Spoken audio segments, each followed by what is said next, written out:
Senator, come to order. Mr. Carpenter, please call the roll. Senators Bridges, Cook, Quorum,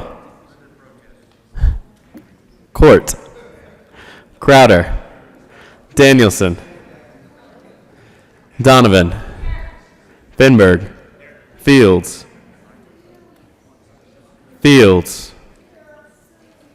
Foote, Gardner, Janal, Gonzalez, Hill, Heisey, Holbert, Lee,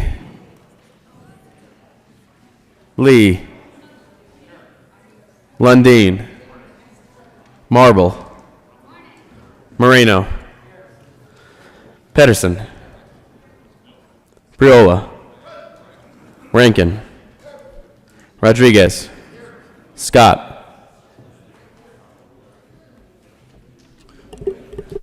Excused. Smallwood, Sonnenberg, Story, Tate, Todd, Williams, Winter,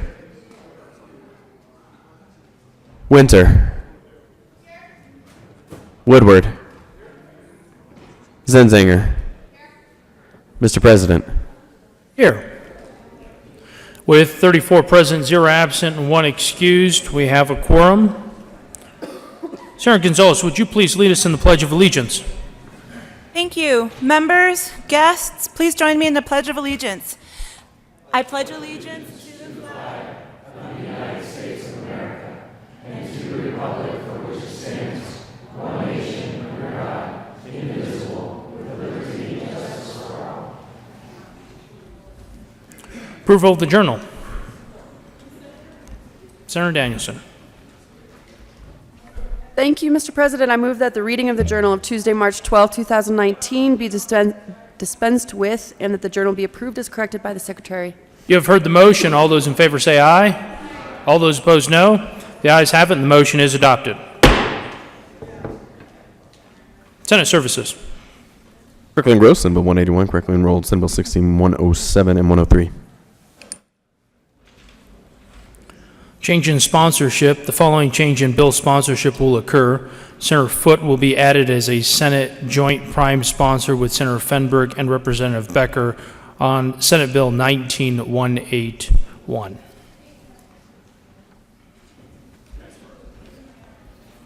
Third reading of bills, consent. Mr. Carpenter, please read the title on the bill on the consent calendar. House Bill 1137 by Representatives Wilson and Valdez and Senator Priola concerning supporting high school students' interest in early childhood education through the Teacher Cadet Program. Mr. Majority Leader. You can join me. Thank you, Mr. President. I move the passage of the bill on the third reading of bill's consent calendar, which includes House Bill 1137. Is there any discussion on the bill? Seeing none, the motion before the body is the passage of the bill on third reading of bill's consent calendar. Are there any no votes?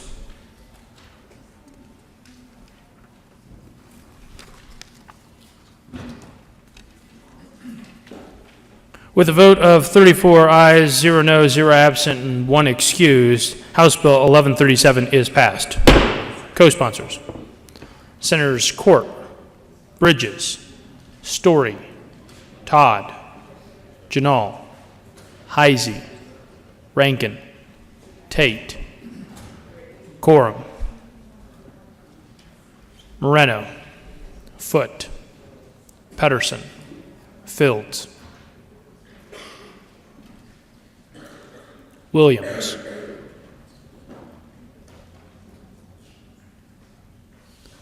please have the President.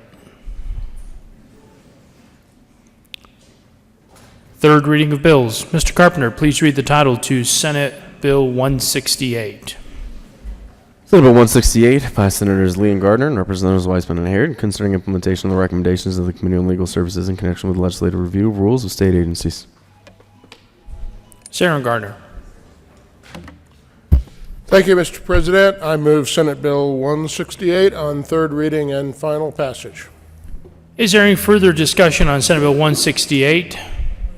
Seeing none, the motion before the body is the passage of Senate Bill 168 on third reading and final passage. Are there any no votes?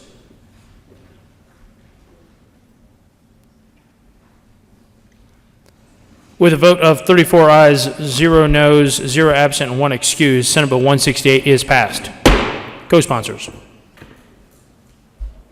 Senator Tate. Crowder. Bridges.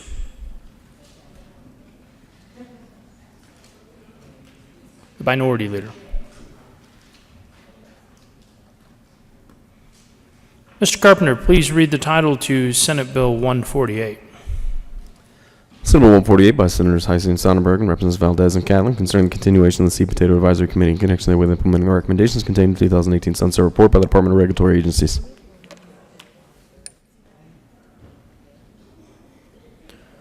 Senator Heising. Thank you, Mr. President. I move final passage of Senate Bill 148. You have heard the motion. Is there any discussion? Seeing none, the motion before the body is the passage of Senate Bill 148 on third reading and final passage. Are there any no votes? Senator Hill.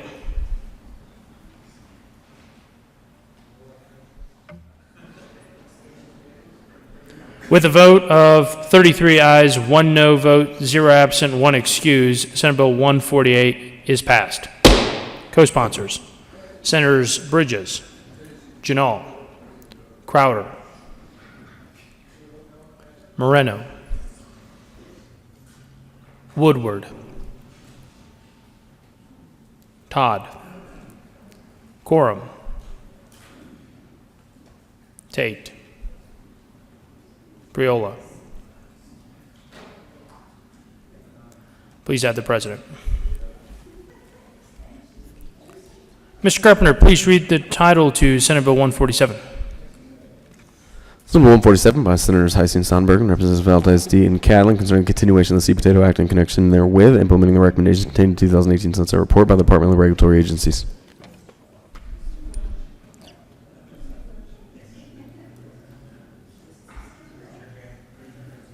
Senator Heising. The things you learn. Thank you, Mr. President. In the interest of having an adequate supply of French fries, I move approval final passage of Senate Bill 147. You have heard the motion. Is there any discussion? Seeing none, the motion before the body is the passage of Senate Bill 147 on third reading and final passage. Are there any no votes?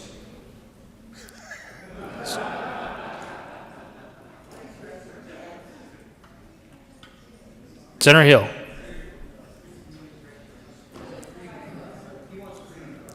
With a vote of 33 ayes, 1 no vote, 0 absent, 1 excused, Senate Bill 147 is passed. Co-sponsors, Senators Crowder, Bridges, Woodward, Quorum, Tate, Janal, Todd, Pedersen. Please add the president. Mr. Carpenter, please read the title to Senate Bill 181. Senate Bill 181 by Senators Fenberg and Foote and Representative Becker concerning additional public welfare protections regarding the conduct of oil and gas operations in connection with making an appropriation. Mr. Majority Leader. Thank you, Mr. President. I move Senate Bill 181 on third reading and final passage. You have heard the motion. Is there any discussion? Senator Sonnenberg. Thank you, Mr. President. Members, we had an interesting day yesterday. And as I still am trying to sort through the amendments,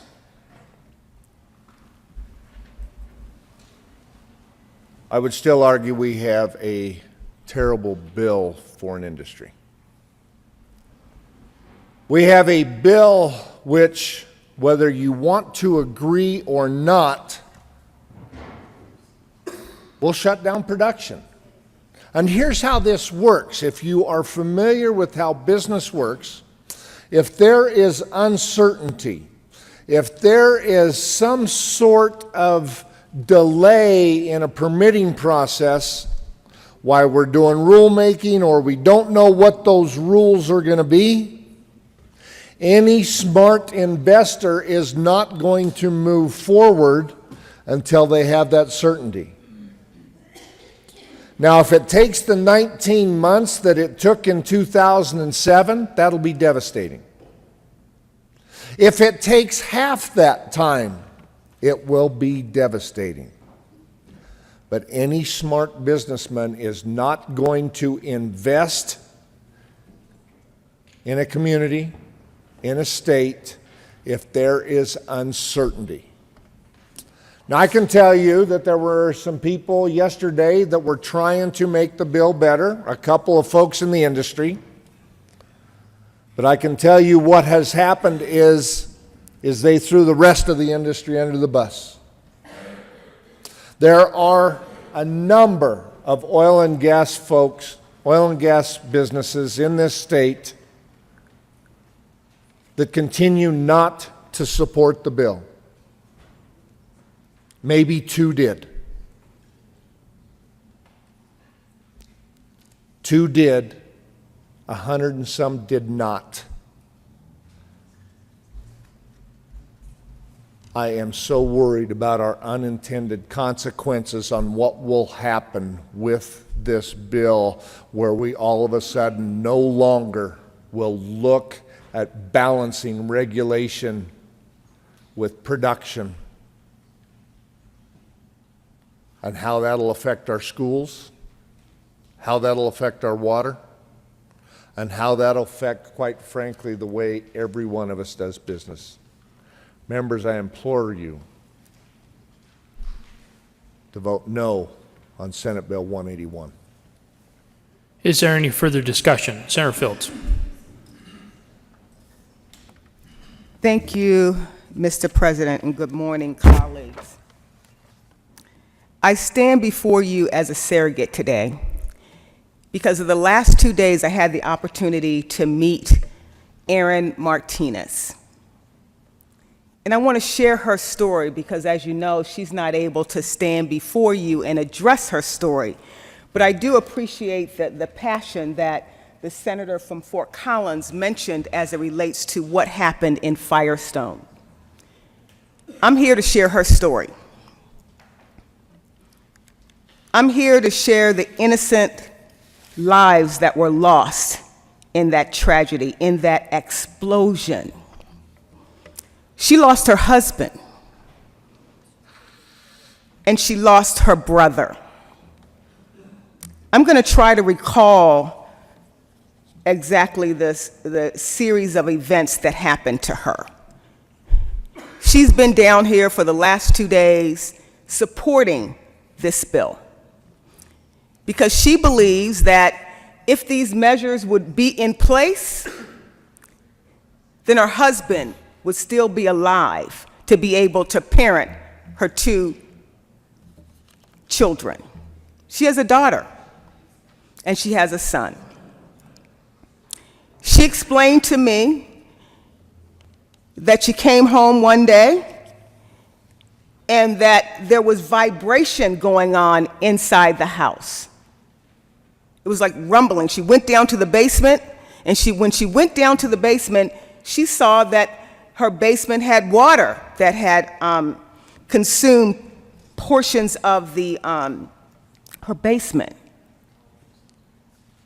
They thought it was the water heater. So they replaced the water heater. Then, a couple of days later, she comes back to her home. Once again, she feels the vibration in her basement.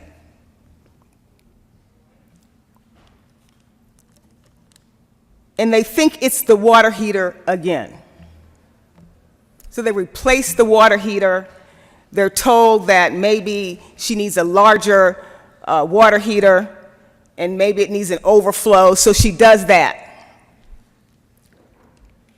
She consults with a lot of different folks to find out what's going on, what's causing the vibration, what's causing this issue as it relates to her home.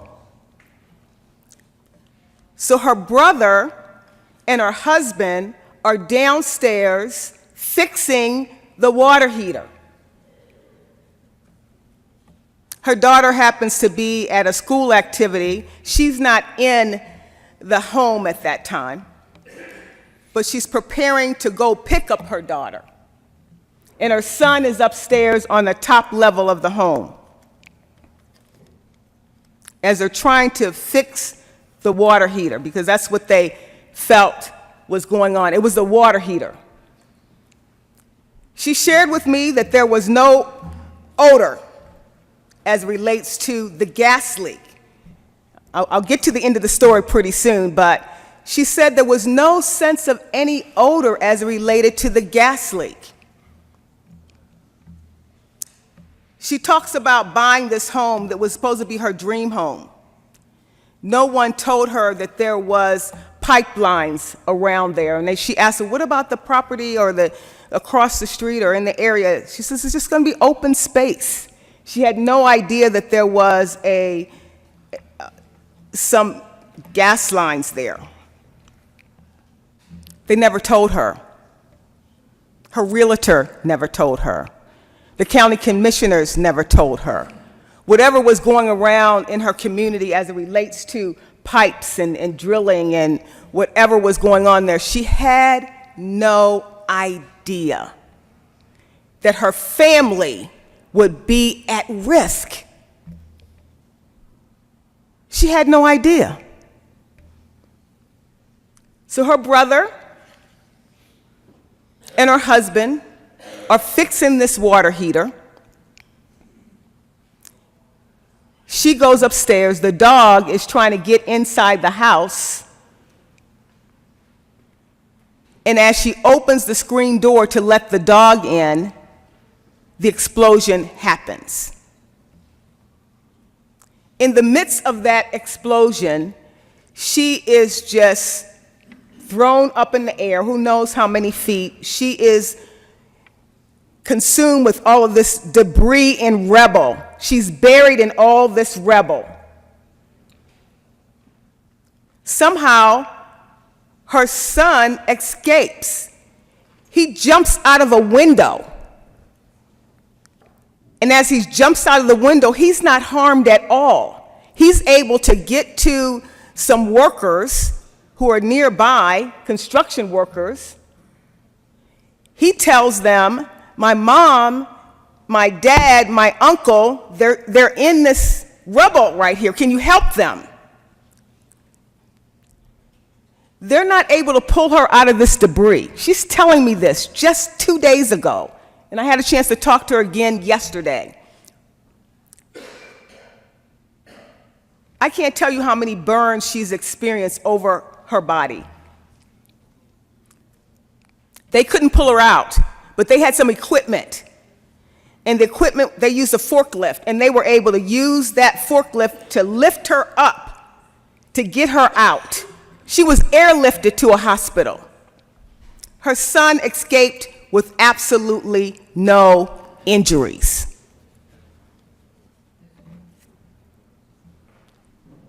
But her husband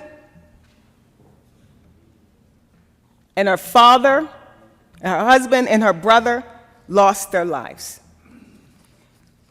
What she's told me as it relates to Senate Bill 181, this is the area of the bill that she says would have helped her.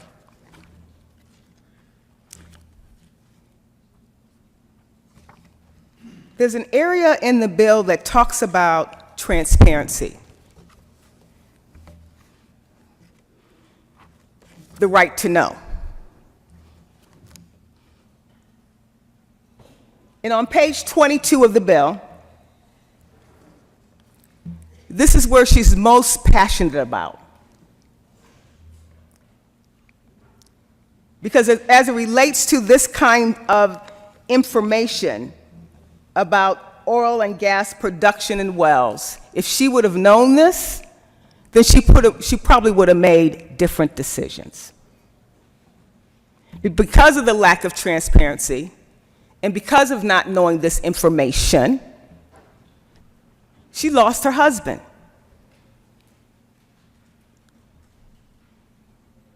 What she tells me is that there was this leaking going on for 4 months before the explosion. I don't know who monitors those wells or whatever goes on there, but she tells me it was leaking for 4 months. No one alerted the community. No one said anything. But she was having this shaking and this rumbling in her basement. No one took the time to tell her what might be going on. So she thinks it's the water heater. And she contacts a gas company. She's contacting all these other people about what could be happening. She's trying to problem solve, and no one's telling her about this leak. Wouldn't you want to know? If there's some kind of activity like that happening in your home?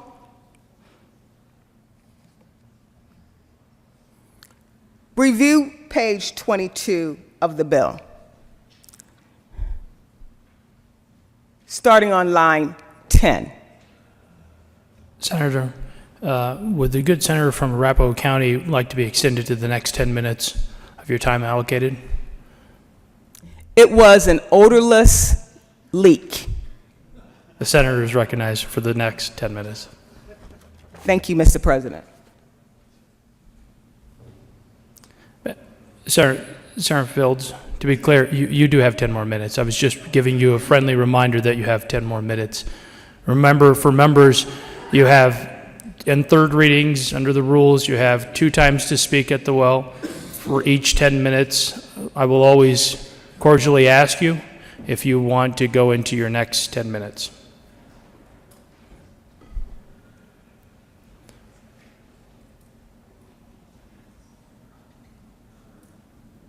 Senator Cook. My second 10 minutes. Thank you, Mr. President. I agree with the good senator from Sterling. This is still not a good bill for the state of Colorado. We heard this bill is all about local control. Local control, local control, local control, until it isn't, until we don't want it to be about local control. There was a good amendment yesterday to allow counties to go less strict than what the state says, but that was rejected. I had a meeting last Tuesday, as did the other leadership from the Republicans in the House and the Senate, with the governor. And he asked me what was on my mind. That was Tuesday. Remember what was going on Tuesday, a week ago? We had the rally. We had over 1,000 oil and gas workers down here, and the bill was going to be heard. And he asked me, he looks over at me, he goes, "So, John, what's on your mind today?" I go, "Well, Governor, oil and gas is on my mind today." And he goes, "It's not going to affect Weld County." I go, "Governor, this bill is going to be devastating to Weld County." He says, "No, it's not." And so I asked him, "Why are there 3 Weld County commissioners up here testifying against the bill?" Cavalierly, he says, "Well, I don't know why they're here. They don't need to be." So that tells me he didn't read the bill. He said, "You know what? They can opt in. They can opt out. That's local control." Well, it's not local control, because if you opt in, you have to follow the state rules. So if the state comes up with really draconian rules that makes it impossible for Weld County to produce oil and gas, they have to follow the state rules. Oh, let's say, okay, you can opt out then. No, you can't opt out, because it only says you can make the rules stricter. You can't make the rules fit what your community needs. It says a community, a local government's regulations may be more protective or stricter than the state requirements. So if you opt out, you got to follow the state rules. That's not local control. Local control is allowing Weld County, Rio Blanco County, Moffett County to set what's right for them, not what's right for Boulder County or Denver County or any of the other counties. So if this bill is about local control, like we heard for weeks on end, then let it be about local control, and let's fix that problem. So I would ask for a no vote on this bill. Is there any further discussion? Senator Priola. Thank you, Mr. President, and I just wanted to thank the sponsor, the good senator from Boulder County, for working on amendments that, in my opinion, drastically improved the bill. Read through it this morning on my iPad, brushing my teeth and such. So it's helpful. It's helpful with the double underline and all that stuff. but I am concerned that it will be maybe reduced in quality in the House. I would like at a minimum to commit to adhering to the Senate position. I still think there could be some improvement to the bill. I'm still concerned about having those conversations with folks in my district who I've had them in the past. They have the diesel truck out in front of their house with the name of the company they work for on it, so I know how many there are. And I don't want to have that discussion about why they have to move or they lost their job or so on and so forth, or they're pulling their kids out of the district, school district. So I will continue to monitor the bill, and I will be a no here on third reading, but I wanted to thank the sponsor because I know he did not have to offer any of those amendments. I know he didn't, but he worked to improve the bill and make it work for Colorado, and I commend him for that. Senator Rankin.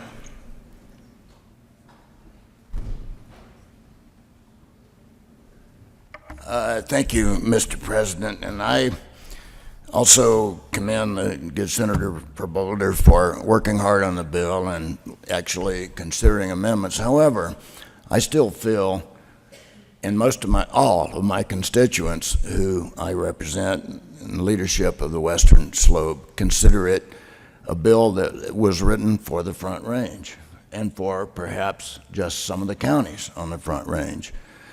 So I read a letter to you yesterday from 17 commissioners who represent counties where about 38% of the wells in the state really are. They feel, and representing them, I feel that this bill really neglects a lot of the realities of a good part of the state. That's only natural because it was produced and with intensive input, I'm sure, from citizens. We've heard from people, we've heard anecdotal stories. I'm sure those are all true. But the realities of the West are different. The economic realities, the geographic realities, the product realities. I think this bill just really neglects the remoteness of much of the West and how it might be affected.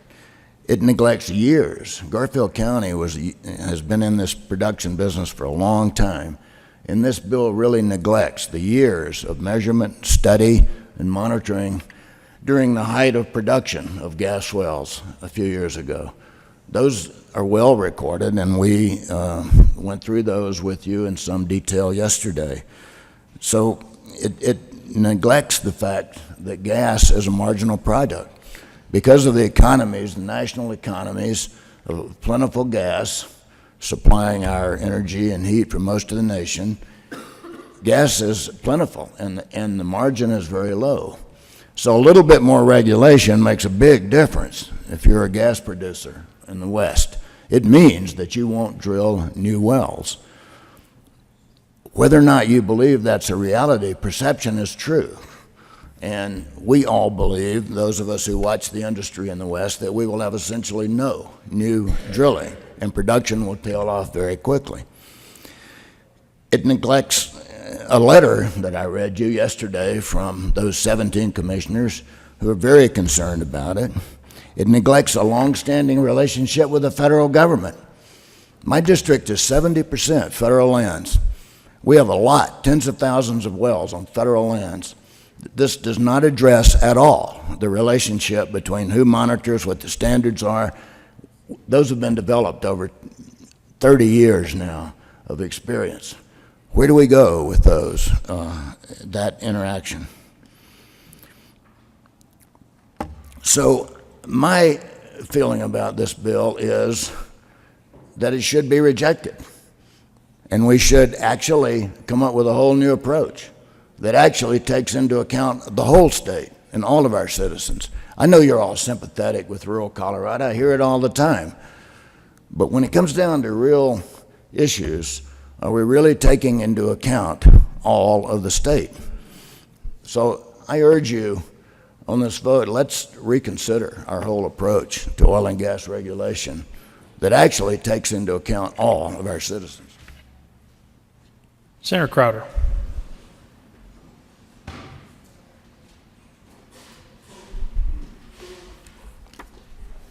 Thank you, Mr. President. You know, I think yesterday, I think your rural legislators actually did let you know how we felt in rural Colorado and how this could affect the entire area, Everett, Steele, and Pueblo, when they come out with the concern of their future being the largest steel maker in in North America. I think we have to pay attention to this. I think we have to look at how this does affect, as a good senator that just previously spoke, this is about rural Colorado also. It's not centered on metro area. You know, we cannot legislate just for one area. We have to go for the whole state, our policies. But I do believe that this policy here does affect far more on unintended consequences that we realize. But I think that we're not listening to the to the businesses and to the other governments within the state, and that's unfortunate. But I'll have to be, I will stand up for rural Colorado, because when I say I support rural Colorado, I mean it. It's very easy to say I support something, but when it comes down to this, what do you support? I think we're talking about the safest industry that there is. I understand the lady from Arapahoe County has some concerns with the explosion, but the reality is that line was cut when that construction of that house went in. And the accidents happen, and I'm not trying to make excuses of it, because it was an orphan well that did come back to life. But it does not have a bearing, in my opinion, on exactly what we're talking about here. It is a safe industry. We are trying to make it safer, and there is room for additional safety. But to shut down the entire state, the potential of the entire state, is detrimental to the livelihood of not thousands, but hundreds of thousands of people. So I think that, in my opinion, part of our job here is to promote economic development. And once we get to the point where we are detrimental to that purpose, we have to question what we're doing. It's easy for us to say that, we can go after another industry and replace it with another industry, such as alternative. Well, the market actually has moved toward alternative energy to a point where the market will bear it. But once you get past that point where the market will not bear it, creates a problem. So, I'm not going to ask forgiveness for being a capitalist, but this movement is not in line with Colorado, and I don't know honestly who is in line with, or what type of movement, but it is not Colorado. So I will be a no vote on this, and I will stand with Southern Colorado on this, because I think it's important that we maintain economic development in Southern Colorado. But I will be a no vote. Thank you, Mr. President. Senator Marble.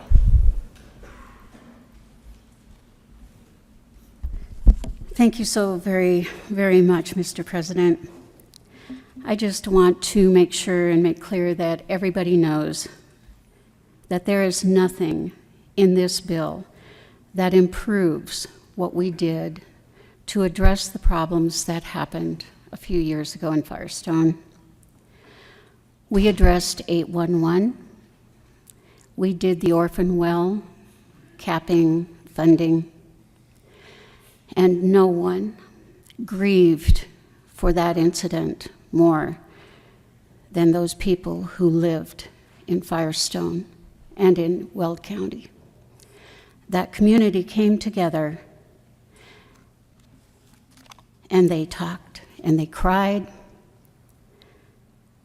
They had people come in from other counties rallying that they had to join their cause. Let's blame it on oil and gas. Let's get rid of the demon. Firestone felt invaded,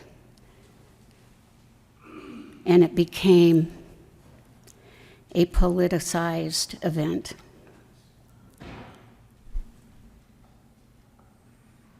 We had laws for excavating, but it didn't work and it wasn't followed when that development was built. And that's the unfortunate cause of what actually happened in Firestone.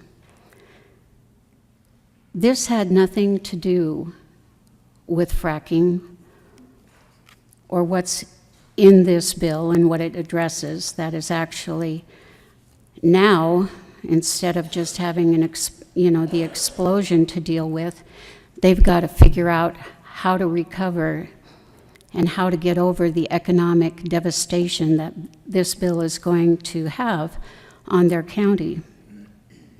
They look at it in so many ways as putting salt on a wound, where people from outside their county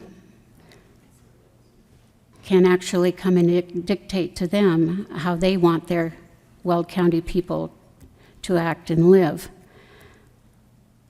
Weld County, having no debt, very vibrant and robust county, building their own roads at a fraction of the cost because they have their own money and don't have to permit through the federal government. The people within Weld County are so resourceful and so responsible and so accountable to the people who live within that area. It's an admirable citizenry, and I am proud to represent them. These people have a very, very different relationship with the oil and gas industry. It's something that they have grown up with, lived with, and enjoyed the amenities of for decades. That's how corporations and people should be able to live together, to have those conversations, sometimes very lengthy. And I can't say that all the time they all agree, but in the end, it all seems to work out. And now the success of Weld County is being preyed upon by the state. The state now taking lead over what the county has done, saying it's just not good enough. We want safety. We want health. And yet, when you look at the accounts from CDPHE, it is healthy, and there is safety.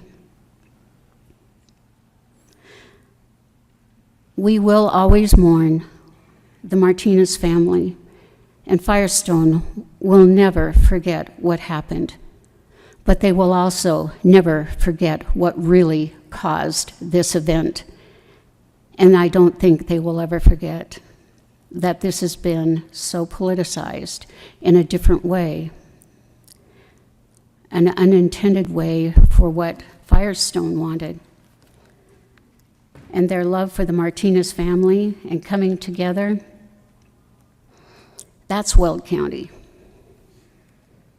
I don't think you'll see Weld County coming into other counties, dictating to them how they should live, nor will those senators or representatives start writing bills to dictate to the state the standards that they want them to adopt.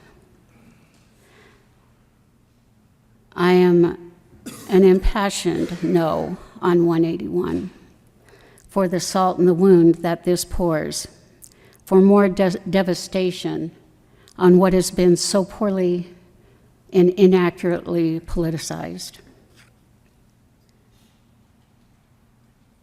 I love representing this county. I feel more a part of it than I do of my own. I wish this bill would have included a way to make up for that lost economic impact that this is going to have, but it doesn't. It's just saying no, no, no. This is what you do. Even though the ones who devised this bill is from a different county, It is so wrong in so many ways. And I doubt Weld County will ever forget. Senator Woodward. Thank you, Mr. President. A few minutes ago, the senator from Arapahoe County shared a horrific story about the Martinez family. But let's not forget that there will be pain if this bill passes. People will lose their jobs, people will lose their homes, people will lose their businesses. And as we all know, when this happens, marriages will crumble, suicides will increase. It's not a pretty picture. We all also know that state and local revenues will decline. Education funding, teachers, higher ed, police, roads, all of these important parts of our state are going to suffer when we pass this bill. And our kids are going to pay the price of our decision today.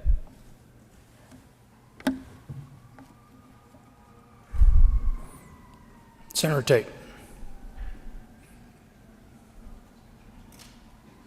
Thank you, Mr. President. I think in the spirit of not really fully understanding yet what the unintended consequences of this bill could be, and acknowledging that our colleagues from Sterling and from Carbondale pretty much discussed, how capital investment behavior works. So I thank them for doing that. And my colleague from Loveland talked about personal toll. I think there's an esoteric point to be made, and that is the Colorado Unemployment Insurance Trust Fund right now is already underfunded, $376 million. And by some estimates, wouldn't even handle a general recession nationally, not to mention a localized macroeconomic shock like this bill could create. And so I would really strongly encourage the governing party to look at shoring up the Unemployment Insurance Trust Fund as they move this bill through the legislature. Thank you. Mr. Minority Leader. Thank you, Mr. President. I too rise in opposition to the bill. I would say again my thanks to the majority leader, the bill sponsor, for working with those who had concerns and taking amendments that helped relieve some of those concerns. Yesterday, I saw a friend here in the Capitol who I hadn't seen for a long time, former Representative Wes McKinley. Those of you who know Wes, Representative McKinley, know that he's a real cowboy.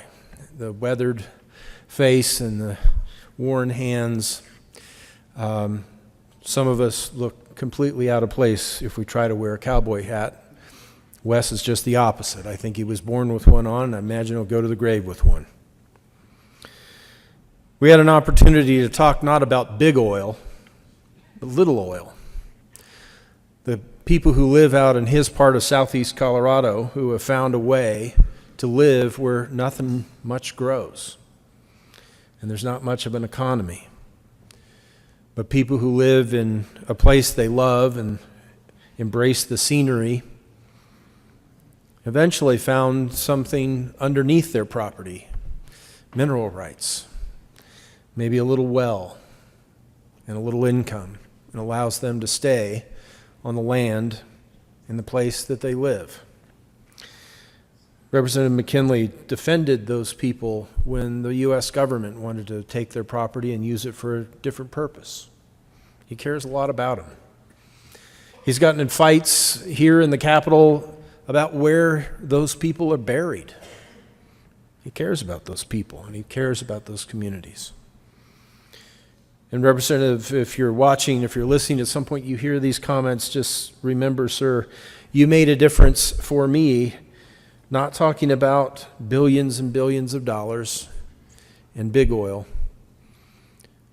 but one elderly woman, one neighbor, a small community who rely on little oil and a little bit of income.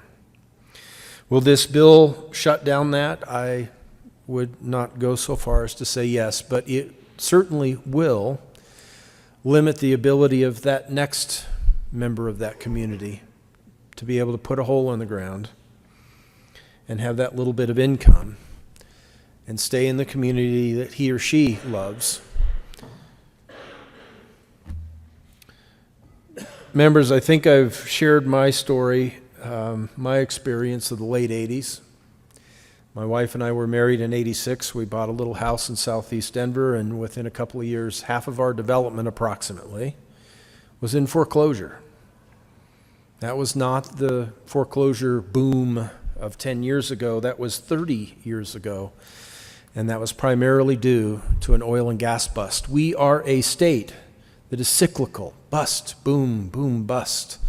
We see a beautiful capital that was constructed mainly from donations from people who prospered very mightily from gold and silver. I remember hearing from the gentleman who rebuilt our chandelier in St. Louis that this building, according to him, was really constructed before the state taxed. How did it get built? Well, that's what a lot of these stained glass windows are from. We are a boom and bust economy in this state. We always have been, and I think we probably always will. And when I first saw this bill on a macro scale, I was concerned that young couples like my wife and I were in 1987 might be out buying their first house right now. And I just shudder to think what the negative economic impact would be for Colorado for legislation to push us into that next bust cycle. I don't want to be back there, and I think no one in Colorado will. But the idea that we will retrain people in places like Weld County falls short of a $31 billion positive economic impact. Maybe I'm back on the big oil discussion, but it's valid. For that friend of Representative McKinley out there who's making it work economically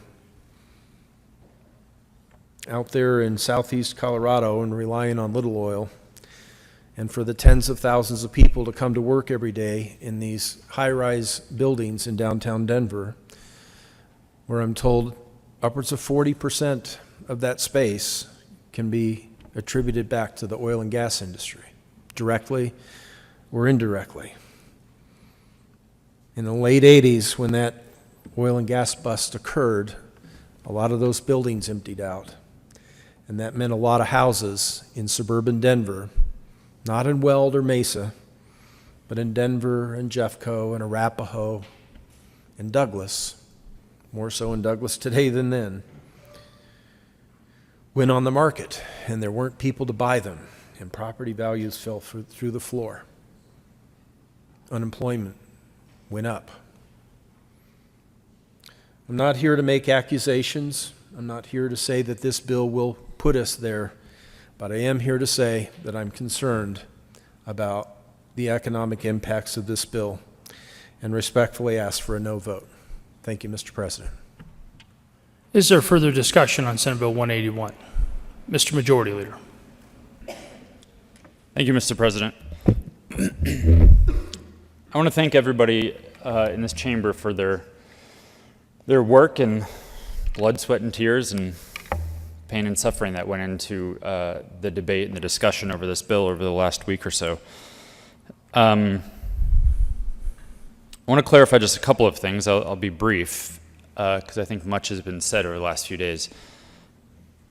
It's been suggested that this bill that there was some sort of deal that was cut, that through several operators and smaller members of the oil and gas industry under the bus for the benefit of a couple of the big guys. That's not true. I don't know of any operators that support this bill. I wish some would. I think it is in the end in their interest to have common sense reforms and create certainty and a regulatory framework for the future that they can live within and reassure their investors and be able to chart a stable path forward. But I don't know of any folks in industry that are actually supporting this bill. I just want to make that statement so we're not under any illusions that there was some grand bargain where half of the industry is excited about the deal we reached. They're excited about this bill when it passes. I also want to mention the discussion about the tragedy in Firestone just very briefly. I don't think this bill, I don't think anybody could point to this bill and say if it passed several years ago that tragedy never would have occurred. Nobody could say that with certainty. But I also don't think it's accurate to say that there's nothing in this bill that could have addressed it or could have prevented it. There is a section in this bill specifically about flow lines. Flow lines are what eventually led to the explosion in Firestone that took lives. This bill does require more mapping and transparency to make sure that those who need to know will know where those flow lines are and where those wells are. I think that's a step forward. Does it solve the problem? Does it mean there will never be a tragedy again? No. But I think it's a common sense thing to do to hopefully put something in place to prevent tragedies in the future, if possible. The bill also addresses orphan wells and makes sure that we do our part to clean up the couple hundred that are out there right now, but also to make sure that the operators that are operating right now or will operate in the future, that they have the financial assurances in place to ensure that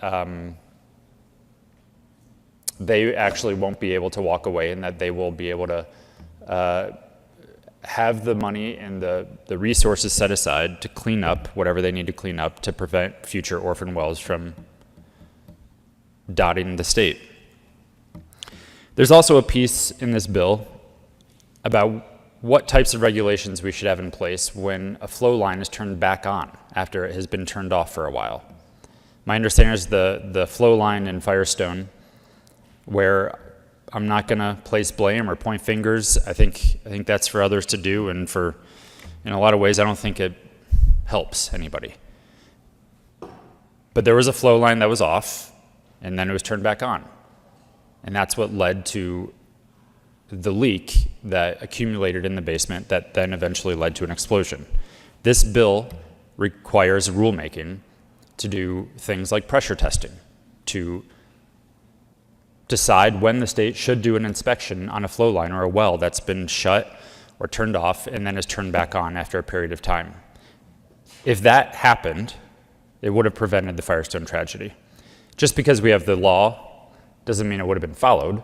So I can't say that 100% this would have led to something that would have fixed the problem before it occurred. But that's the attempt. That's the spirit of that part of the bill, is to hopefully do what we can to prevent more tragedies like we saw in Firestone. I think we could talk a long time about how the Firestone tragedy was politicized, who was the first to politicize it, when it happened, if it is politicized. But I've talked to Erin Martinez over the course of this bill, and she's a strong woman who understands the policy, who has read this bill over and over again, who understands the amendments we made, and feels like this is a big step forward to hopefully preventing future tragedies. I'm not under any illusions. I know this will be a divided vote on Senate Bill 181. I respect that. Over the past couple of weeks or so, I've heard the concerns from industry, from the small guys, from the big guys, from all the different operators and those who are involved in the process every step of the way in the oil and gas industry. I've heard the voices of workers who are scared about what the future holds for them. And I've also heard the fears of families. I've also heard the fears of local elected officials who feel like they just don't know what to do next. They don't feel like they have the tools necessary. Several of these people feel hopeless. And I think that's all across the spectrum. People feel hopeless in this debate right now and feel like they don't have a voice. This bill is not perfect. I'll admit that. I think we will all admit that for different reasons. But I do want to say that even with the divided vote, even with the politicization of aspects of this bill in this conversation, I want to assure every single member in this chamber that you have my commitment to see it through, to keep working on this bill even when it's over in the other chamber or potentially when it comes back. But it doesn't end there. We have a long road ahead of us even after this bill passes, hopefully. And you have my commitment to address any unintended consequences that come from this bill, if that means future legislation next year to fix that, you have my word that I want to work with you to do that. But I also want to give my word to the families and to the local elected officials and those who represent those families that if this bill doesn't address health and safety in the way that we hope it will, if we think there are holes, or if we think there are things missing, or it doesn't go to actually affect what we hope it will affect, you also have my word that I will continue working on this policy in this policy area to ensure it does that as well. Thank you, members, for the lively discussion and debate. I know it was very hard at times. It was hard on me, but I appreciate your patience and your commitment to the state of Colorado in making sure we do the right thing. And I urge and I vote on Senate Bill 181. Thank you, Mr. President. Seeing no further discussion, the motion before the body is the passage of Senate Bill 181. Are there any no votes? The minority leader, Senators Marble, Sonnenberg, Hill, Crowder, Smallwood, Woodward, Cook, Quorum, Lundin, Heisey, Rankin, Tate, Gardner, Priola.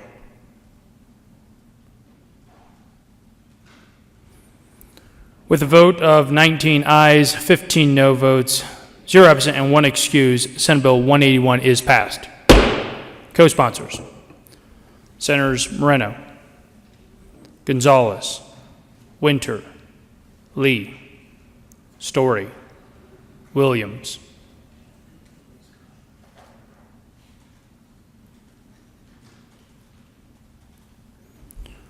General orders, second reading of bills, consent.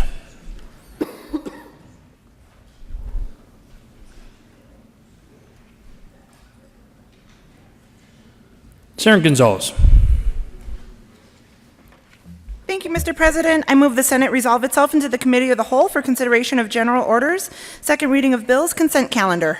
You have heard the motion. All those in favor say aye. All those opposed, no. The motion is adopted, and the Senate will resolve itself into the Committee of the Whole for considerations of general orders, second reading of bills, consent calendar, and Senator Gonzalez will take the chair.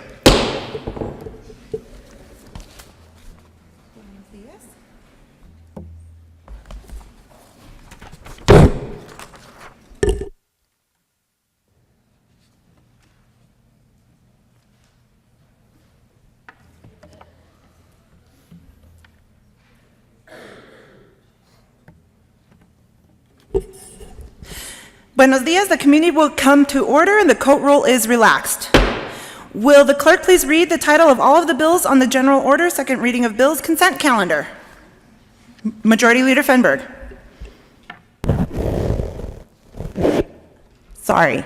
Will the clerk please read the title of all of the bills on the general order, second reading of bills, consent calendar?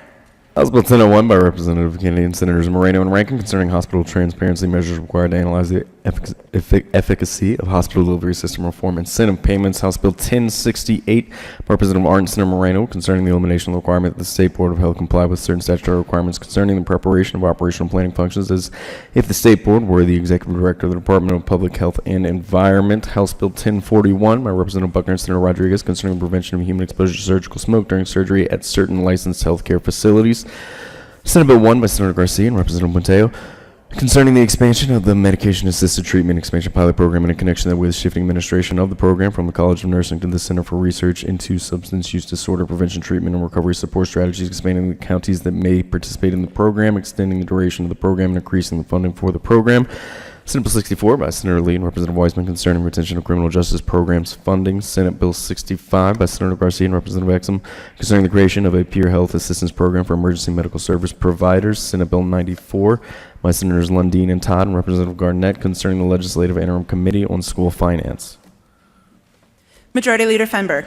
Thank you, Madam Chair. I move for the adoption of all the bills on the consent calendar and their associated committee reports, which includes House Bill 1001, along with the Health and Human Services Committee report, House Bill 1068, House Bill 1041, Senate Bill 1, along with the Health and Human Services Committee report and the Appropriations Committee report, Senate Bill 64, along with the Judiciary Committee report and the Appropriations Committee report, Senate Bill 65, along with the Health and Human Services Committee report, the Finance Committee report, and the Appropriations Committee report, as well as Senate Bill 94.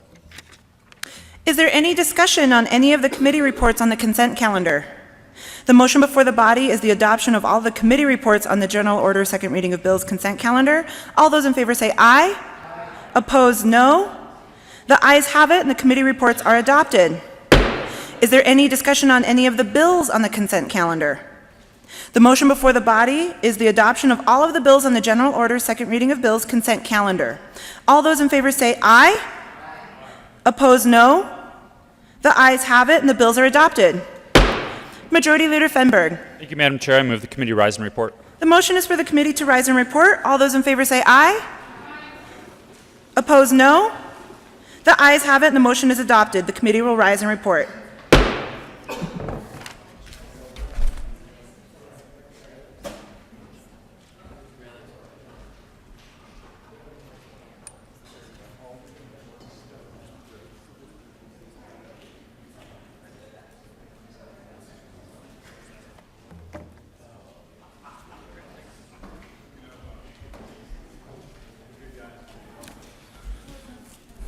Senate will come to order. Senator Gonzalez. Thank you, Mr. President. The committee has met and had a number of bills under discussion, under consideration. Will the clerk please read the report? Mr. President, committee hold executive reports had in consideration the following tax bills being second reading. Therefore, makes the following recommendation on Senate Bill 1 as amended. Senate Bill 64 as amended. Senate Bill 65 as amended. Senate Bill 94 passed second reading order and gross place calendar for their reading upon a passage. House Bill 1001 as amended. House Bill 1068. House Bill 1041 passed second reading order revised place calendar for their reading upon a passage. Senator Gonzalez. Thank you, Mr. President. I move the report. The motion is for the adoption of the committee of the whole report. Are there any no votes? With a vote of 34 ayes, 0 noes, 0 absent, 1 excused, the committee of the whole report is adopted. Senate Bill 001 as amended, Senate Bill 064 as amended, Senate Bill 065 as amended, Senate Bill 094 passed on second reading and ordered engrossed and placed on the calendar for third reading and final passage. House Bill 1001 as amended, House Bill 1068, House Bill 1041 passed on second reading and ordered revised and placed on the calendar for third reading and final passage. General order, second reading of bills. Senator Gonzalez. Thank you, Mr. President. I move the Senate resolve itself into the committee of the whole for consideration of general order, second reading of bills. You have heard the motion. All those in favor say aye. All those opposed, no. The motion is adopted and the Senate will resolve itself into the committee of the whole for considerations of general order, second reading of bills, and Senator Gonzalez will take the chair.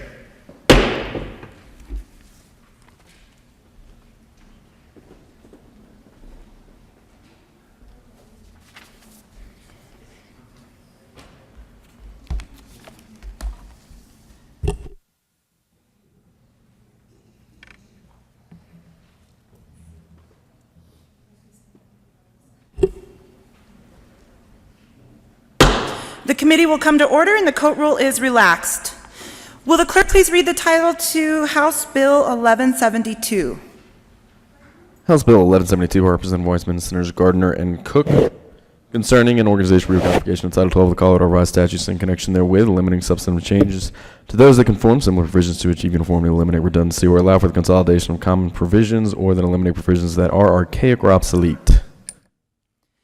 Mr. Majority Leader. Thank you, Madam Chair. I move House Bill 1172 be.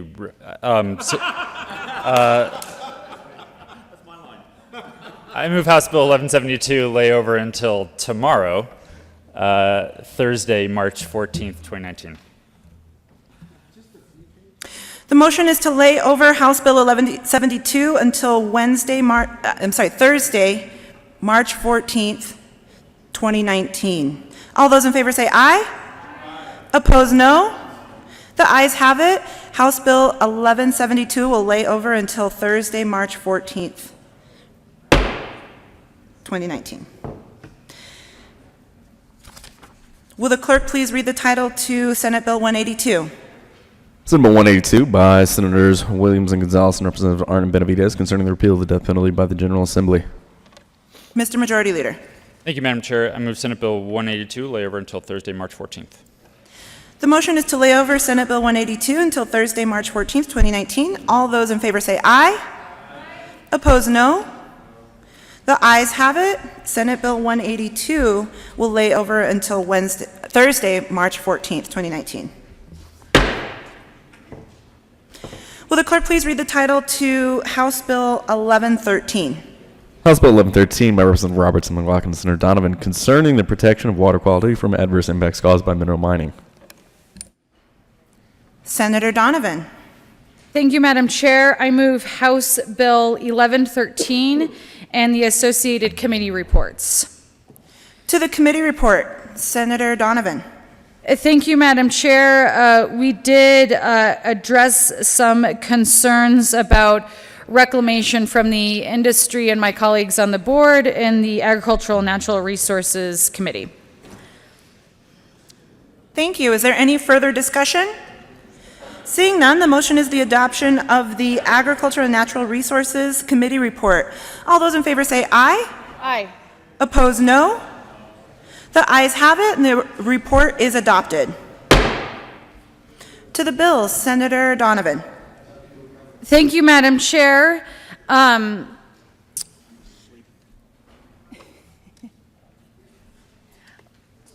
House Bill 1113 is a forward-looking bill. It seeks to put into statute the good practices that the state of Colorado already has around hard rock mining.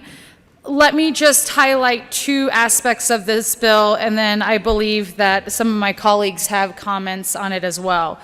One, it eliminates, and this is forward-looking, right? This is for new permits on hard rock mining, or if an existing permit is changed significantly, right?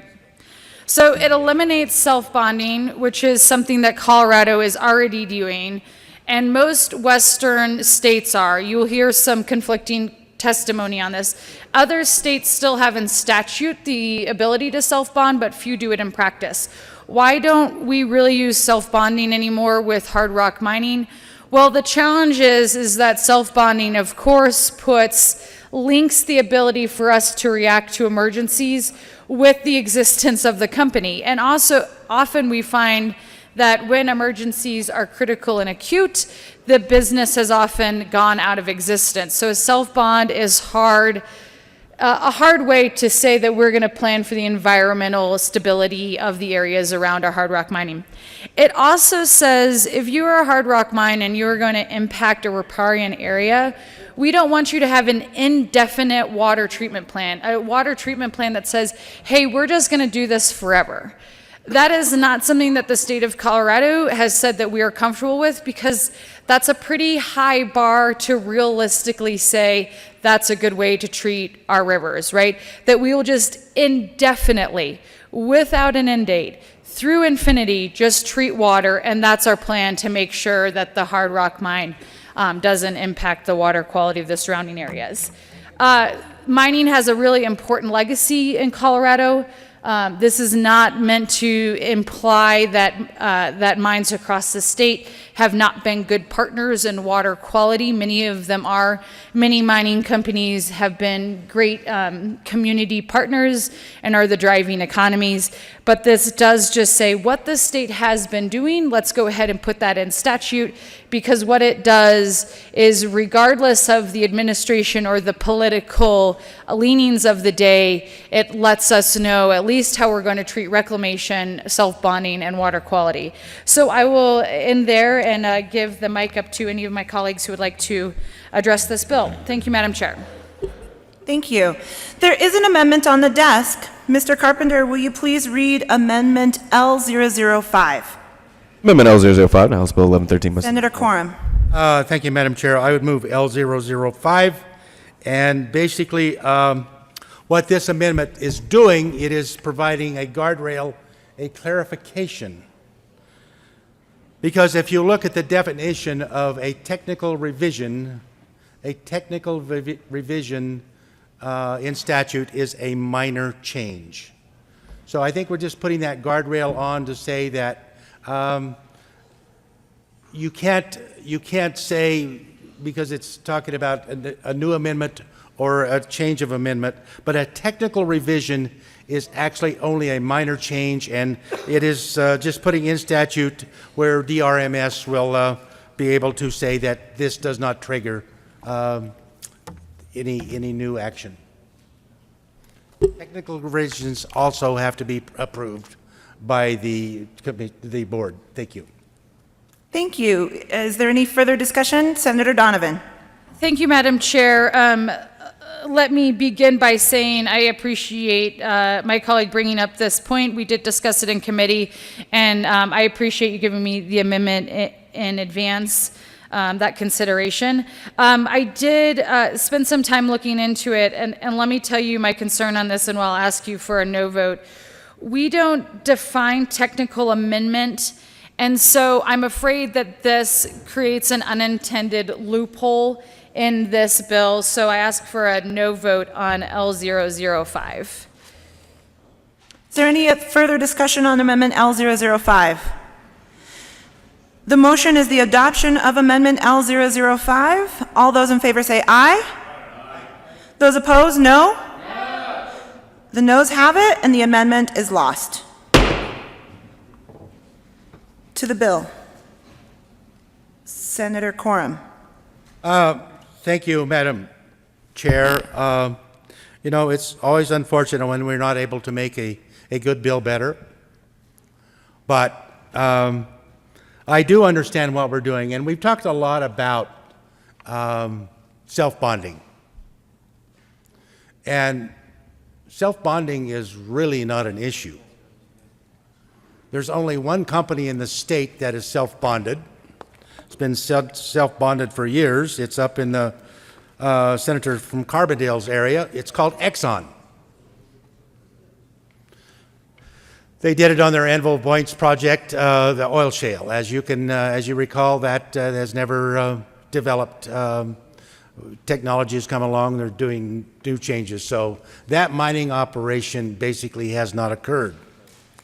But we talk about water issues. A lot of people talked about how this was going to prevent issues such as the Gold King. Actually, this will do nothing for situations like the Gold King, because we have legacy mines in Colorado. In my area of southwest Colorado,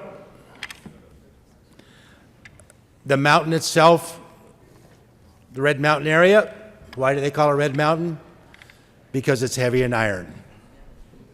We talked about fish not being in Cement Creek.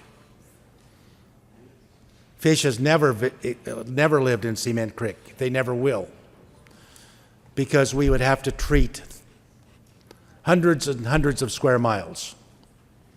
Now, what we do in the mining industry, there's the situations where big players in the mining industry have stepped in on Superfund sites and said, yes, it's not our responsibility, that we will clean it up. You look at Leadville. That's a prime example.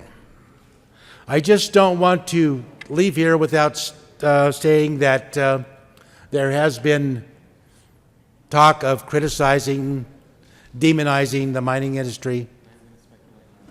But the mining industry is what founded Colorado. Early in the day, the minority leader talked about how this grand building was built prior to taxation. It was done by the good Samaritans who made their fortune in the mining industry. The mining industry is a vital part of Colorado. It will always be. But we want to do it right. I come from an area of southwest Colorado. Uranium is big. And there are a lot of mistakes that were made. But who was pushing that? The United States government. Because they took shortcuts. Because they wanted to produce the uranium. They were in a rush to build a nuclear weapon. Since then, we have made a lot of progress. Bonding is very good. I support bonding. I support clean water. I support clean air. ventilation is important. But what we really need to do is sit back and take a deep breath. I'm going to support this bill, even though there's parts of it I don't like. But I will continue to work on issues that I think that we can address. One of the areas in my district I would like you all to come and see is the Uray Silver Mines. It is put together. They went into the community. They talked about what they can do, the jobs that they can provide. And their water treatment plan is a holistic system that once it's built, it lasts forever. Unfortunately, on many of these locations where we're talking about water treatment, they're designed with treatments that will have to go on forever. So I hope that one thing we learned from this is that holistic water treatment is real, it can be done, and thank you very much for your time. Thank you. Any further discussion? Senator Donovan. Thank you, Madam Chair. I renew my motion for the passage of House Bill 1113 and ask for your aye vote. Any further discussion on House Bill 1113? Seeing none, the motion is the adoption of House Bill 1113. All those in favor say aye. Aye. Those opposed, no. The ayes have it, and the bill is adopted. Will the clerk please read the title to Senate Bill 129? Senate Bill 129 by Senator Story and Representative Froelich concerning the regulation of online schools. Majority, well,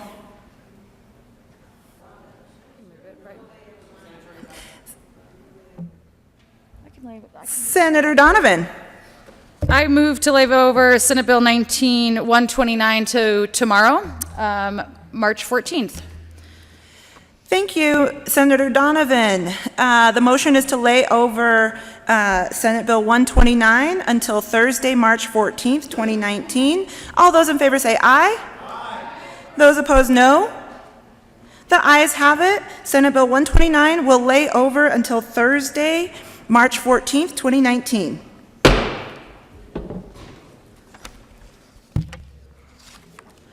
Will the clerk please read the title to Senate Bill 12? Senate Bill 12 by Senator Cord and Representative Melton concerning the use of mobile electronic devices while driving. Majority Leader Fenberg. Thank you, Madam Chair. I move Senate Bill 12 lay over until tomorrow, Thursday, March 14th. Thank you. The motion is to lay over Senate Bill 12 until Thursday, March 14th, 2019. All those in favor say aye. Aye. Those opposed, no. The ayes have it. Senate Bill 12 will lay over until Thursday, March 14th, 2019. Will the clerk please read the title to Senate Bill 86? Senate Bill 86 by Senator Lee and Representative Byrd concerning updates to the laws governing business entities. Majority Leader Fenberg. Thank you, Madam Chair. I move Senate Bill 86 to the end of second reading of bill's calendar. Is that the correct motion? The motion is to lay over Senate Bill 86 until the end of the second general order, second reading of bill's calendar. All those in favor say aye. Those opposed, no. The ayes have it. Senate Bill 86 will lay over until the end of the calendar. Will the clerk please read the title to Senate Bill 99? Senate Bill 99 by Senator Todd and Representative Tipper concerning the revised Uniformed Athlete Agents Act 2015. Senator Todd. Thank you, Madam Chair, and I move Senate Bill 99 and the committee reports. To the Business, Labor, and Technology Committee report. Senator Todd. Madam Chair, and we'll try really hard not to start in on my coughing and choking. On Senate Bill 99, the first committee report is from Business, Labor, and Technology, and this is where we passed the to actually define what the director of the Division of Professions and Occupations is. And with that, I ask, and then, do I go ahead and do the Finance Committee report? We. Or I'll just Senator move Todd, if the, you would I'll move move that the, committee report. Thank you. the Business, Labor, and Technology Committee report. Ask for an aye vote. Thank you, Senator Todd. Is there any further discussion? Seeing none, the motion is the adoption of the Business, Labor, and Technology Committee report. All those in favor say aye. Those opposed, no. The ayes have it, and the report is adopted. To the Finance Committee report, Senator Todd. Thank you, Madam Chair. And the Finance Committee report basically defines the agency and athlete agent and creates a clear definition in Senate Bill 99. Thank you. Is there any further discussion on the Finance Committee report? Seeing none, the motion is the adoption of the Finance Committee report. All those in favor say aye. Those opposed, no. The ayes have it, and the report is adopted.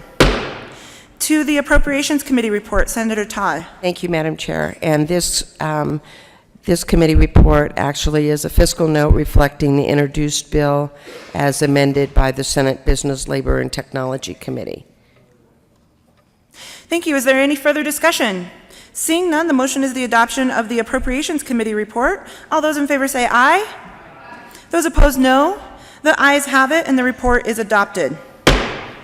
To the bill, Senator Todd. Thank you, Madam Chair. And Senate Bill 99 is a bill that is basically putting into statute athletic agent as licensed, and I think as we have seen in the news most recently, there have been some issues that have created major problems with some of our young athletes who have been recruited and end up losing their actual scholarship and an ability to play because they have been, I hate to say the word duped, that's not really an official term, but in many cases that is what has happened by people who have called themselves athletic agents. And what we're bringing forward is Senate Bill 99 that actually enacts the revised Uniform Athlete Agent Act. And in Colorado, this will, I believe, bring a standard that is higher and necessary for the safety of our students and for our families that are being recruited to play at the collegiate level. Thank you. Senator Gardner. Thank you, Madam Chair. As a member of the Uniform Law Commission, I believe this is a bill, the contents of which everyone should know of and be apprised of prior to voting on it. So I respectfully request that Senate Bill 99 be read at length. Senator Gardner. Upon reflection, Madam Chair, I believe members might be able to read it, and given the weather today, I will withdraw my request. Why, thank you, Senator Gardner. There is an amendment on the desk. Will the clerk please read the Amendment L003? Amendment L003, Senate Bill 99 by Senator Todd, amend the Finance Committee report dated February 19, 2019, page Senator 81. Todd. Thank you, Madam Chair. And L003 is a technical amendment that is needed because of BLT's addition of Section 1 to the bill, so that the list of sections in the new position are clause for the Title 12 recodification on page 18, line 34 of the Finance report. And with that, I move L003. Is there any discussion on Amendment L003? Seeing none, the motion is the adoption of Amendment L003. All those in favor say aye. Aye. Opposed, no. The ayes have it, and the amendment is adopted. To the bill, Senator Todd. Thank you, Madam Chair. And with that, I move Senate Bill 99 on third and final reading as amended. Senator Todd. Second order. If you would move this on second order, general order, second reading of bills. I'm sorry. I was thinking I was always on thirds. Pardon me. On second reading and ask for an aye vote. Thank you, Senator Todd. The motion is the adoption of Senate Bill 99. All those in favor say aye. Aye. Those opposed, no. The ayes have it, and the bill is adopted. Will the clerk please read the title to Senate Bill 139? Senate Bill 139 by Senator Quorum and Moreno and Representatives Galindo and Singer concerning the issuance by the Department of Revenue of identification documents to people who are not lawfully present in Colorado on a permanent basis and in connection therewith making an appropriation. Senator Moreno. Thank you, Madam Chair. I move Senate Bill 139, the Finance Committee report, and the Appropriations Committee report. To the committee reports, Senator Moreno. Thank you, Madam Chair. In the Appropriations Committee, we merely attach the appropriation necessary to open additional offices. Colleagues, this is all cash funds. Senator Moreno, if you'd speak first to the Finance Committee report. Absolutely, Madam Chair. Colleagues, in the Finance Committee, we went ahead and phased in the opening of the new offices. Thank you. Is there any further discussion on the Finance Committee report? Seeing none, the motion is the adoption of the Finance Committee report. All those in favor say aye. Aye. Those opposed, no. The ayes have it, and the Finance Committee report is adopted. To the Appropriations Committee report, Senator Moreno. Thank you, Madam Chair. In the Appropriations Committee, we merely attached the appropriation to the bill. Colleagues, keep in mind that this is all cash funds. It is paid for by the folks that are seeking these licenses. There are no taxpayer funds, no general fund that are utilized for this program. Is there any further discussion on the Appropriations Committee report? Seeing none, the motion is the adoption of the Appropriations Committee report. All those in favor say aye. Aye. Aye. Those opposed, no. The ayes have it, and the report is adopted. To the bill, Senator Moreno.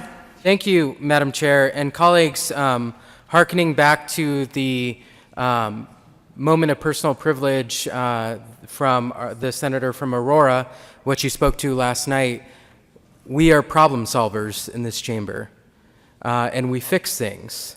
This is a program that needs fixing. It has not operated efficiently or effectively since its generation. And this bill will go a long way to ensuring that there is proper access and to ensuring that we fix the problems with this program and that anyone who seeks this license can get one in a convenient manner without having to drive hours and hours and then possibly be denied because they have the wrong documentation at a DMV. So this is an important bill for families, for workers, for businesses across Colorado, and I encourage your support. Senator Quorum.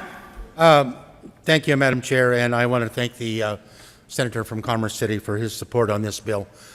This has been a problem that I've talked about for the last 2 or 3 years.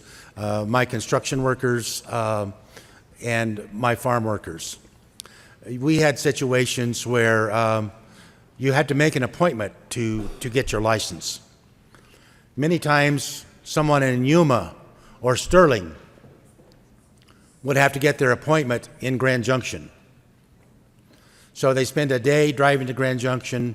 They find out there that for whatever reason, their appointment has been canceled. So this is just trying to put a situation back where they can get their license. And I want to point out the public safety side of this, because you cannot buy insurance if you do not have a driver's license. You all look on your insurance bill. There's a fee there, and it's not a cheap fee. It's uninsured motorists. It's to protect you when that person driving without a license is in an accident and they do not have insurance. So I think this is certainly a public safety issue, and I ask for your support. Thank you. Is there any further discussion on Senate Bill 139? Senator Tate. Thank you, Madam Chair. I do want to express my appreciation for the problem-solving aspects of this bill, but I really want to express my appreciation to the good senators for providing documents to these folks in Colorado, thus doing our part to get rid of one of the most insidious and intellectually dishonest euphemisms of my lifetime. Thank you. Thank you. Is there any further discussion on Senate Bill 139? Seeing none, the motion is the adoption of Senate Bill 139. All those in favor say aye. Aye. All those opposed, no. The ayes clearly have it, and the bill is adopted. Will the clerk please read the title to Senate Bill 86? Senate Bill 86 by Senator Lee and Representative Byrd concerning updates to the laws governing business entities. Senator Lee. Madam Chair, I move Senate Bill 86 and the Judiciary and Appropriation Committee reports. Thank you. To the Judiciary Committee report, Senator Lee. Thank you, Madam Chair. The Judiciary Committee report merely changed the word corporation to entity and shareholders to owners, a technical change, and it passed the Judiciary Committee. Ask for an aye vote on the Judiciary Committee report. Thank you, Senator. Is there any further discussion? Seeing none, the motion is the adoption of the Judiciary Committee report. All those in favor say aye. Aye. Those opposed, no. The ayes have it. The report is adopted. To the Appropriations Committee report, Senator Lee. Thank you, Madam Chair. The Appropriations Committee report adopted an amendment to the bill to delete some language in order to address a excessive fiscal note. The language adopted that was removed from the bill dealt with defective corporations, and it required the creation of 10 reports by the Secretary of State. The fiscal note for that was $200,000 to create 10 forms. So we deleted that language from the bill and dropped the fiscal note to $50,000. So I would move for adoption of the Appropriations Committee report. Thank you. Is there any further discussion? Seeing none, the motion is the adoption of the Appropriations Committee report. All those in favor say aye. Aye. Those opposed, no. The ayes have it, and the report is adopted. To the bill, Senator Lee. Thank you, Madam Chair. This bill is the updating of the business entity law of Colorado. It doesn't make significant substantial changes or substantive changes in the law dealing with corporations, but it is brought by the Colorado Bar Association to make amendments to update the Model Business Corporations Act and to address other issues that have come up over the past decade. It was brought, as I say, by the Bar Association and by the people from the University of Colorado Law School who work on business corporation law in Colorado. So it's merely an update of the laws, and I would ask for your support for the bill. Thank you, Senator. Is there any further discussion? Seeing none, the motion before the body is the adoption of Senate Bill 86. All those in favor say aye. Aye. Those opposed, no. The ayes have it. The bill is adopted. Thank you, Madam Chair.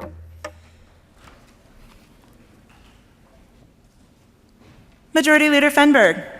Thank you, Madam Chair. I move the committee rise and report.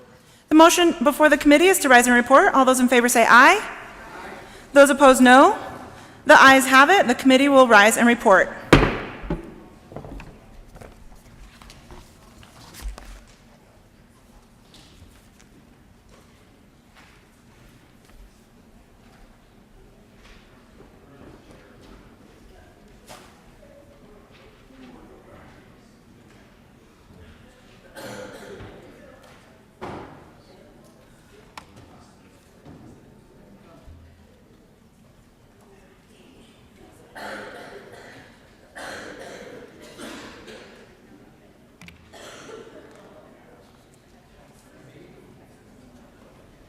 Lois?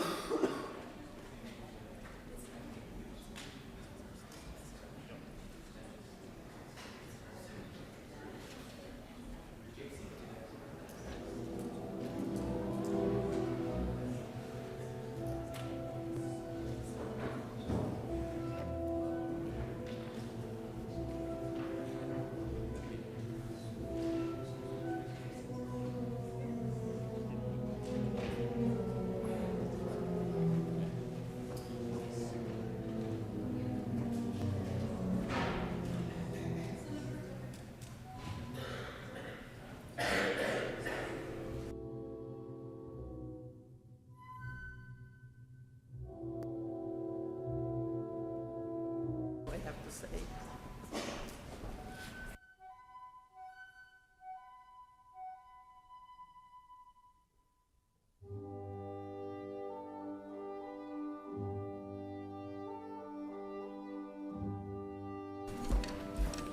Okay, the Senate will come back to order.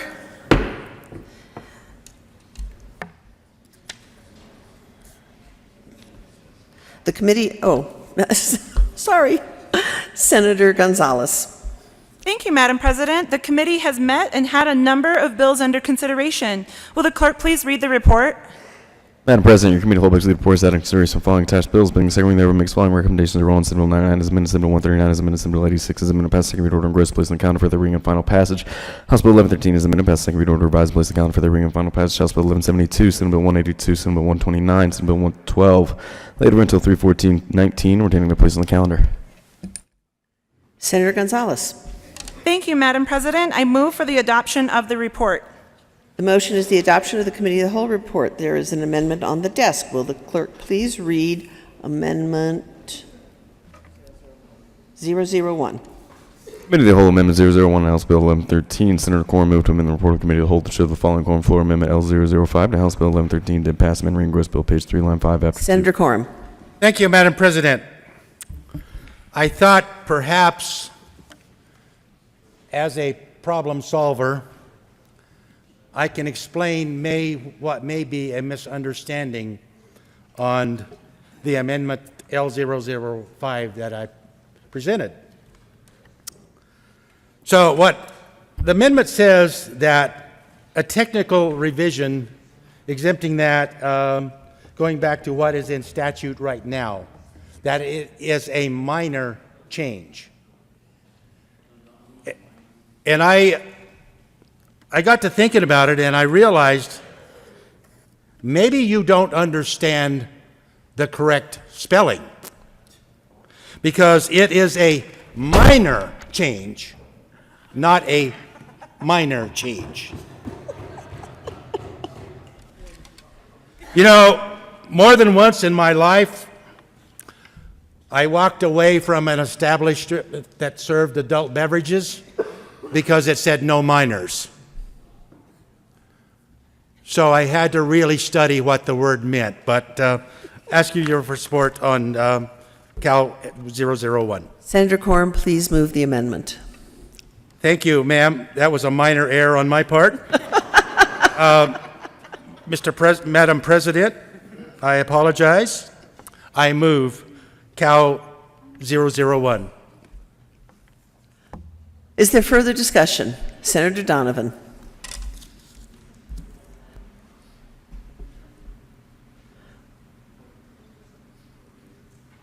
Senator Donovan. Thank you, Madam President. I'll just ask for a no vote on this. Again, technical amendment isn't defined, and so we do not know how would this apply because we do not have this defined. It could create a giant loophole and negate the bill. So I ask for a no vote. Is there further discussion? Seeing none, the question before the body is the adoption of Amendment 001 to the Committee of the Whole report. Are there any no votes?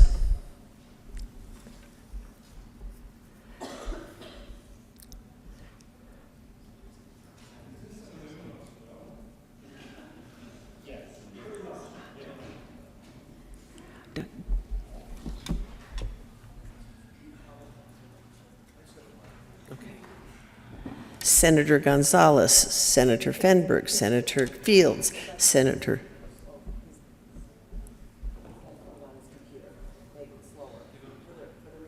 Oh, sorry, I'm going too fast. Did you catch up with me? All right. Senator Danielson, Senator Bridges, Senator Williams, Senator Lee, Senator Gonzalez, no, Senator Moreno, Senator, I'm going too fast again. Senator Pedersen, Senator Janal, Senator Rodriguez, Senator Donovan, Senator Winter, Senator Story, Senator Todd, Senator Zenzinger, Senator Foote. Please add the president.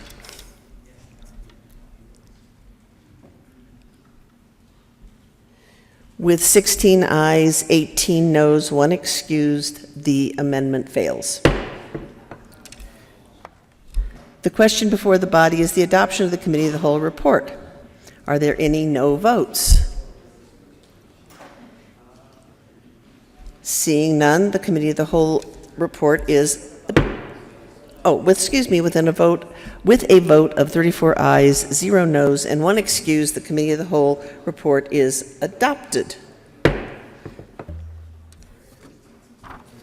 Your Committee of the Whole report is as follows. Senate Bill 99 as amended, Senate Bill 139 as amended, Senate Bill 86 as amended, passed on second reading and ordered, engrossed, and placed on the calendar for third reading and final passage.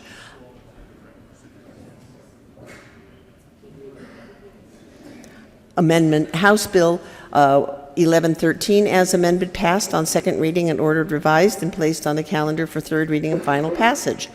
House Bill 1172, Senate Bill 182, Senate Bill 129, and Senate Bill 12 laid over until 3/14/19 and retaining their place on the calendar.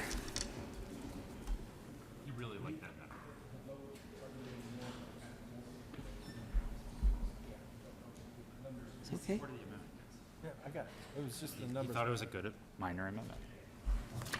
What's the problem?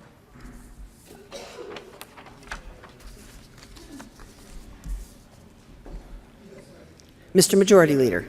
Thank you, Madam President. I move to lay over consideration of House amendments to Senate bills until tomorrow, Thursday, March 14th.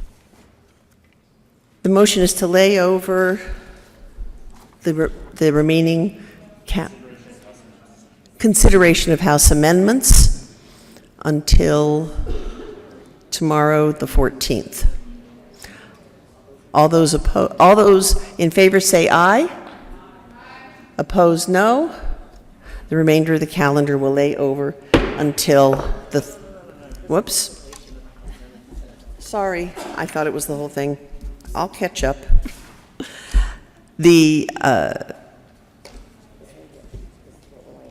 We're laying over the consideration of House amendments on Senate bills until tomorrow. Thank you, Mr. Majority Leader.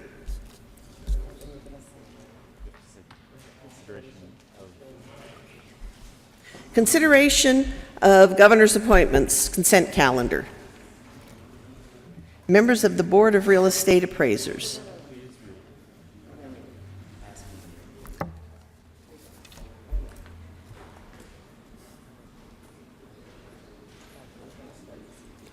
Mr. Carpenter, please read the governor's appointments consent calendar.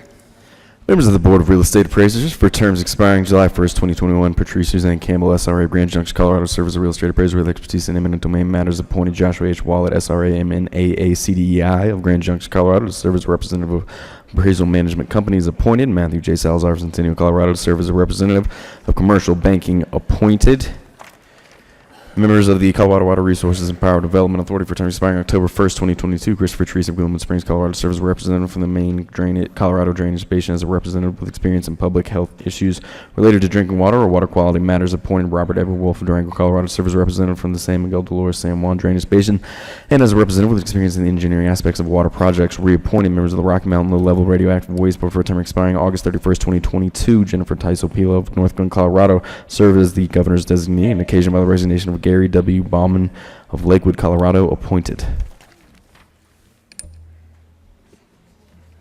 Majority Leader Fenberg.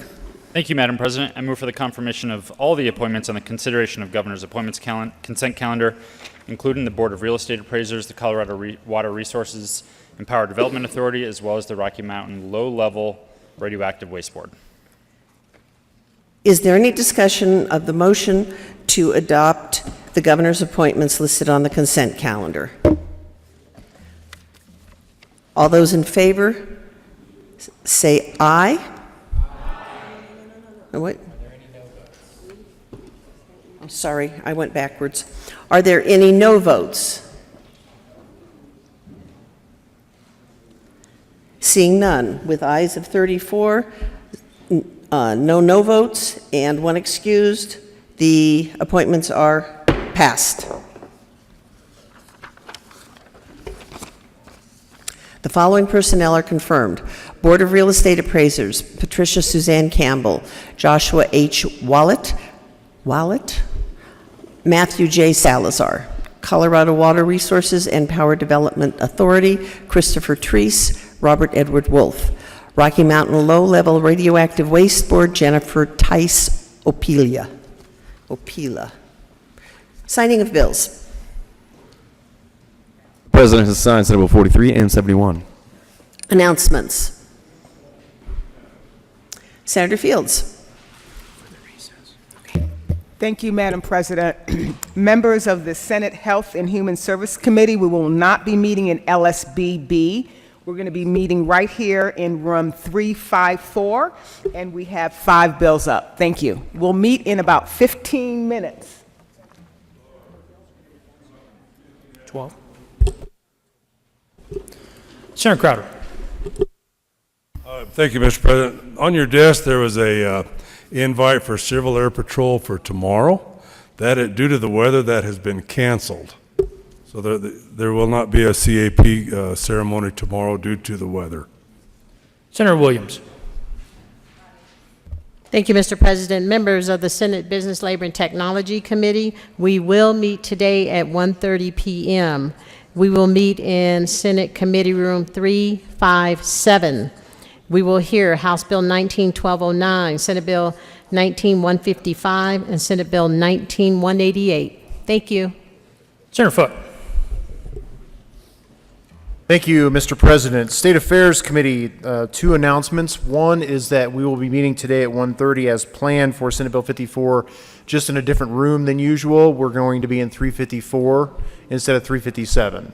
And then also, just to bring your attention to an item that's been on the calendar for a special State Affairs Committee meeting for quite some time, but wanted to bring it to your attention as well. We'll be meeting on Friday upon adjournment to hear House Bill 1177, a bill sponsored by Senator Court and Senator Pedersen. That'll be upon adjournment Friday, State Affairs in room 357. Thank you. Senator Moreno. Thank you, Mr. President. Colleagues, the Joint Budget Committee will meet upon adjournment. We will get started right away as soon as possible. Joint Budget Committee upon adjournment in the usual hearing room in LSB. Senator Janot. Thank you, Mr. President. And Senate Local Government Committee, since we did not meet yesterday afternoon, we will be meeting upon adjournment tomorrow in room 354, and we're going to be hearing 7 bills. House Bill 1078, 1052, 1106, 1170, 159, 1035, and 1200. Just a heads up, upon adjournment tomorrow. Thank you. Senator Lee. Thank Thank you, Mr. President. Judiciary Committee will be meeting this afternoon, same time. We're going to pick up yesterday's calendar as well as today's calendar, and we are taking Senate Bill 143 off the calendar for a later date. So I'll see you this afternoon. Thank you. Senator Quorum. Thank you, Mr. President. I would ask for a moment of personal privilege. Granted. Thank you, Mr. President. Had the opportunity to talk to Dan Files this morning. Also got emails from county commissioners. They actually had another snow slide in Lake City this morning, and about 7:30 this morning. They cannot get south toward Lake San Cristobal. It's just too dangerous. But I just have your prayers with the community. I know the sheriff and his two daughters their house was destroyed. I believe they lived next door to Dan. But I think two of them are doing fine. I think one is still in serious condition. So just keep thinking. They got additional snow again last night and still snowing today. So keep them in your prayers. Thank you.